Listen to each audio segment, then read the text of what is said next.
നമസ്കാരം. എല്ലാവർക്കും കൊച്ചി ഡെയിലീസിലേക്ക് സ്വാഗതം. കൂടുതൽ വാർത്തകളിലേക്ക് എല്ലാവരും ചാനൽ വാച്ച് ചെയ്യുക. നമ്മുടെ ഇന്നത്തെ വിഷയം നമ്മുടെ രാജ്യം ഭരിക്കുന്ന BJP ഗവൺമെന്റ് നടത്തിക്കൊണ്ടിരിക്കുന്ന കിരാതമായ ജനവിരുദ്ധമായിട്ടുള്ള ചില നയങ്ങൾ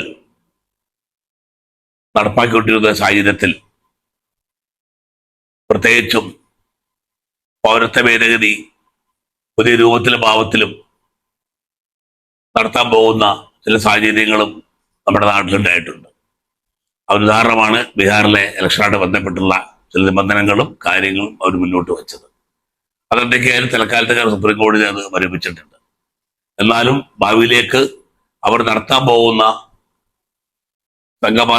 സംഘപരിവാറിന്റെ അജണ്ട സംബന്ധിച്ചുള്ള ചില കാര്യങ്ങൾ നമ്മുടെ നാടാകെ നെറ്റിലൂടെയാണ് കേട്ടുകൊണ്ടിരിക്കുന്നത്. ന്യൂനപക്ഷങ്ങളെ ദളിതരെയും ശക്തമായി തന്നെ ഉന്മൂലനം ചെയ്യാൻ ആവശ്യമായിട്ടുള്ള അല്ലെങ്കിൽ നാട് കടത്താൻ ആവശ്യമായിട്ടുള്ള ചില നടപടിക്രമങ്ങളായിട്ടാണ് മുന്നോട്ട് പോകുന്നത്. അവരുടെ അജണ്ട തന്നെ അതാണ്. ആ ഒരു സാഹചര്യത്തിലാണ് ഈ രാജ്യത്ത് ചില മുസ്ലിം മതമൗലികവാദികൾ സംഘപരിവാറിന് വേണ്ടി നടത്തിക്കൊണ്ടിരിക്കുന്ന ചില വാർത്തകളും പ്രകടനങ്ങളും. അപ്പൊ നമുക്കറിയാം, അതിൽ ഏറ്റവും മുമ്പൻ ഹൈദരാബാദുകാരനായിട്ടുള്ള സലാഹുദ്ദീൻ ഒവൈസി, അദ്ദേഹം ഏത് ലക്ഷം വന്നാലും BJPക്ക് നേട്ടം ഉണ്ടാക്കുന്നതിന് വേണ്ടി BJP വിരുദ്ധ വോട്ടുകൾ ഭിന്നിപ്പിക്കാൻ ആവശ്യമായിട്ടുള്ള സാഹചര്യം ഒരുക്കിക്കൊണ്ട് അദ്ദേഹം അവിടെ സ്ഥാനാർത്ഥി നിർത്തിക്കൊണ്ട് തികച്ചും വർഗീയപരമായിട്ടുള്ള കാര്യം നടത്തിക്കൊണ്ട് ന്യൂനപക്ഷങ്ങളുടെ വോട്ട് ഭിന്നിപ്പിക്കുകയും ചെയ്യും. അതുകൊണ്ട് BJP വിരുദ്ധ വോട്ടുകൾ ഭിന്നിപ്പിച്ചുകൊണ്ട് BJP വിജയിപ്പിക്കുന്ന പല സാഹചര്യങ്ങളും പല ഘട്ടങ്ങളിൽ നമ്മൾ കണ്ടു കഴിഞ്ഞു. അദ്ദേഹം ആ സംസ്ഥാനത്തുള്ള മതേതര പാർട്ടികളുമായോ മറ്റും ജനാധിപത്യ പരമായി BJP എതിർക്കുന്ന പാർട്ടികളായിട്ടോ സംഘം ചേരാതെ ഒറ്റയ്ക്ക് സ്ഥാനം നിർത്തിക്കൊണ്ട് 1 ലക്ഷം 1.5 ലക്ഷം വോട്ട് പിടിച്ചുകൊണ്ട് തന്നെ BJPക്ക് അവസരം ഒരുക്കുന്ന കാഴ്ച നമ്മൾ പലപ്പോഴും കണ്ടിട്ടുള്ളതാണ്. അത് BJPയുടെ ഏജന്റാണ്, BJPയുടെ പണമായിക്കൊണ്ടാണ് അദ്ദേഹം ഈ സമുദായത്തെ വഞ്ചിച്ചുകൊണ്ടിരിക്കുന്നത്. അതുപോലെ തന്നെ നമ്മുടെ നാടും കേരളത്തിലും ചില മതമൗലികവാദികൾ മൗദൂദികളും ജമാഅത്ത് ഇസ്ലാമി ഉൾപ്പെടെ അത്തരം പ്രവർത്തനങ്ങളിൽ ഏർപ്പെട്ടിട്ടുണ്ട്. അതിന്റെ പല ഉദാഹരണങ്ങളും നമ്മുടെ വീഡിയോ ചാനലിൽ കൂടിയും അതുപോലെ തന്നെ പല മുസ്ലിം നേതാക്കന്മാരുടെ ഭാഗത്തുനിന്നും ജമാഅത്ത് ഇസ്ലാമിയുടെ നേതാക്കളുടെ ഭാഗത്തൊക്കെ നമ്മൾ കേട്ടുകൊണ്ടിരിക്കുകയാണ്. അതുപോലെ തന്നെ ഇപ്പൊ കഴിഞ്ഞ ആഴ്ച ഒരു സിറാജുദ്ദീൻ ഇസ്ലാം ബാലുശ്ശേരി എന്ന് പറഞ്ഞ ഒരു മതപണ്ഡിതൻ എന്നാണ് ആവശ്യപ്പെടുന്നത്. അദ്ദേഹം കഴിഞ്ഞ ആഴ്ച പറഞ്ഞത് ലോകത്തിലെ ഏറ്റവും ഭീകരന്മാരായിട്ടുള്ള കമ്മ്യൂണിസ്റ്റുകാരാണ്. ഈ ലോകത്തിലെ ഏറ്റവും കൂടുതൽ ആൾക്കാർ കൊന്നൊടുക്കിയിട്ടുള്ളത് കമ്മ്യൂണിസ്റ്റുകാരാണ്.